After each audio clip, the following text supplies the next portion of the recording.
The qualifying time in that solo rerun in damp conditions a couple of days ago, so they will be buoyed by the opportunity to once again be back in the final and maybe spring a surprise. On that occasion they had Ramil Guliev, of course, who'd won the 200 metres and was the reigning world 200 champion from London 2017. He pulled up in his final, so perhaps they're looking a bit weaker. So now we have silence. Turkey, Belgium, Netherlands, Great Britain, Northern Ireland, Germany, France, Switzerland and Poland. The final of the men's 4x1 relay. So the roar of the crowd gets the athletes going then. Decent start for Jeremiah Azu of Britain as we have a look at these first changeovers, and Germany haven't continued.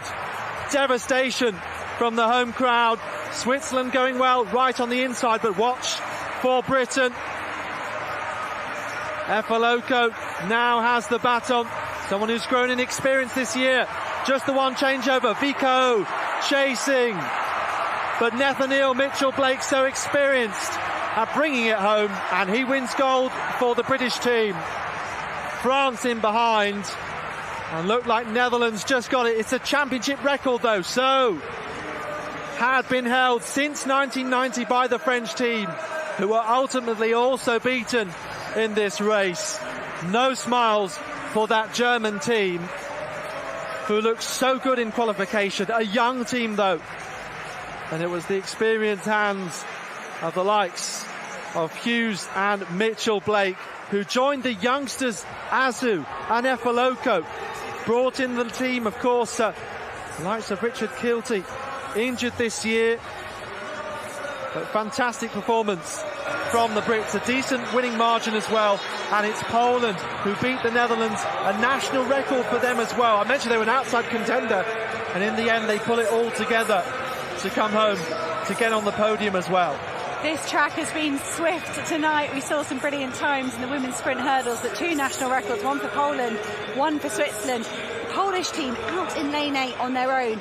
I think that was an advantage for them today. They couldn't get distracted by all the drama that was going on in the middle lanes. They stuck to their task superbly well as everything unfolded on the lanes inside of them. It was a brilliant opening leg from Jeremiah Azu of Great Britain and Northern Ireland. The German team was stretching. They knew they'd have to do something special to get on the podium, to get anywhere near the likes of Great Britain and France. And ultimately that first changeover for Germany left them unstuck. Couldn't get the baton off, and we can see they've already exited the race at this stage. Their third leg runner standing forlornly as the rest of the men powered round the bend. Jonah Efaloko of Great Britain and Northern Ireland just inching them ahead of France. Poland out there in lane 8, textbook perfect technical 4x100, and the French athletes sort of turn out for the books. The French team have struggled a little bit in this championships, but Jimmy Vico, so experienced in lending his help. We can see that second change over there for the German team. I think the lead-off runner didn't go fast enough and he wasn't out of the way. The incoming runner just ran into the back of Hartmann and ended their chances.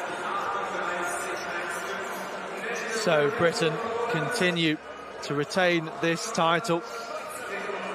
Won back in 2014 and continued all the way since then.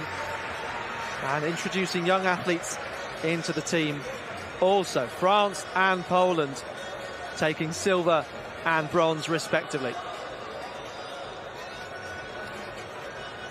And just looking at the splits here, we've got very good timings from the transponders. Really, the credit should, in many respects, obviously it goes to all four of them, goes to Zarnell Hughes for that back straight. That really was the difference in many respects between Great Britain, Northern Ireland and the nearest rivals. There's the full confirmed time. As you can see there, Poland's national record.